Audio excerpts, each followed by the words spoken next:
वहीं छत्तीसगढ़ कांग्रेस कार्यकारिणी की बैठक आज। निकाय चुनाव में मिली हार पर समीक्षा होगी। अधूरी नियुक्तियों को लेकर भी मंथन होगा। ईडी की कार्रवाई को लेकर भी चर्चा हो सकती है। बैठक में कांग्रेस के तीनों प्रभारी सचिव मौजूद रहेंगे।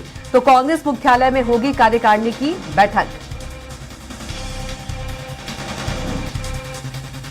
तो कांग्रेस के तीनों प्रभारी सचिव मौजूद रहेंगे। तो छत्तीसगढ़ में कांग्रेस कार्यकारिणी बैठक आज और तीनों प्रभारी सचिव बैठक में मौजूद रहेंगे।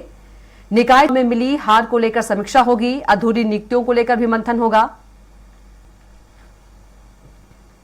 तो ईडी की कार्रवाई पर भी चर्चा जो है वो संभव है।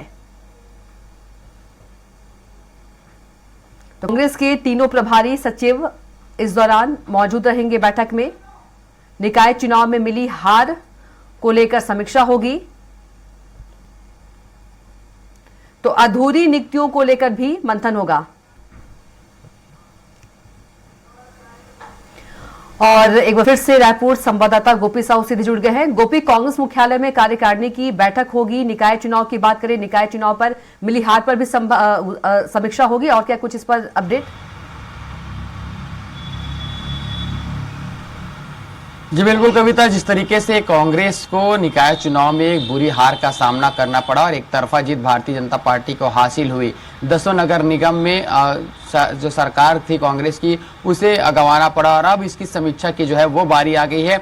आज तीनों प्रभारी सचिवों की मौजूदगी में आज कार्यकारिणी की बैठक प्रदेश कार्यालय राजीव भवन में रखी गई है, जहां पर निकाय चुनाव में मिली हार की समीक्षा की जाएगी। इसके साथ साथ जो संगठन में रिक्त पद हैं उसे भी भरने की कवायद लगातार तेज हो गई है। संगठन में भी कुछ स्थानों पर बदलाव जो है वो किए जा सकते हैं। इसकी भी चर्चाएं इस बैठक में की जाएगी। इसके साथ साथ अगर हम बात करें तो जो ईडी की कार्रवाई लगातार जिस तरीके से चल रही, इसे लेकर लगातार कांग्रेस बैठकें भी कर रही है। पहले हमने देखा कि जब समन दिया गया उसी दिन नेता प्रतिपक्ष डॉक्टर चरणदास महंत के बंगले में पीसीसी चीफ दीपक बैज पहुंचे। इसके साथ साथ वरिष्ठ नेताओं की मौजूदगी में जो है वो बैठक में रणनीति तैयार की, किस तरीके से जवाब देने हैं, क्या कुछ इसका जवाब ईडी के समन्स का देना है। उसके बाद जिस तरीके कल लंबी पूछताछ चली, सुबह 11 बजे से प्रभारी महामंत्री मलकीत सिंह गेंदू से ईडी के अधिकारियों के द्वारा पूछताछ की जा रही थी और लगभग 8 बजे उन्हें ईडी के अधिकारियों के द्वारा छोड़ा गया।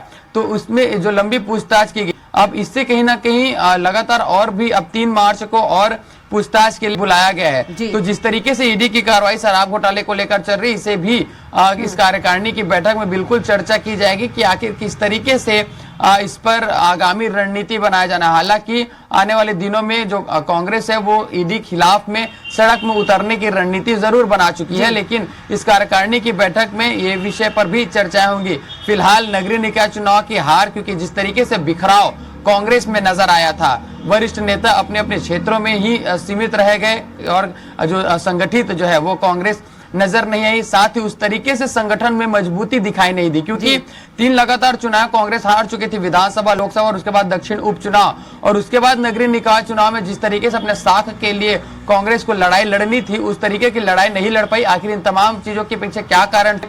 आखिर ऐसे कौन से कार्यकर्ते हैं जो अपने ही पार्टी को डेंट करते नजर आए अन्य क्षेत्रों में, उन पर भी कार्रवाई की जो बात है वो इस बैठक में की जाएगी। तमाम विषयों पर आज कांग्रेस की कार्यकारिणी पर बैठक में की जाएगी। 1 बजे यह बैठक होगी और इसके बाद 3 बजे इसी बैठक को लेकर ही प्रेस वार्ता भी की जाएगी। साथ ही इसमें ईडी की जो कार्रवाई है उसे लेकर भी प्रेस वार्ता को संबोधित किया जाएगा। बिल्कुल गोपी, जानकारी के लिए आपका बहुत ही धन्यवाद।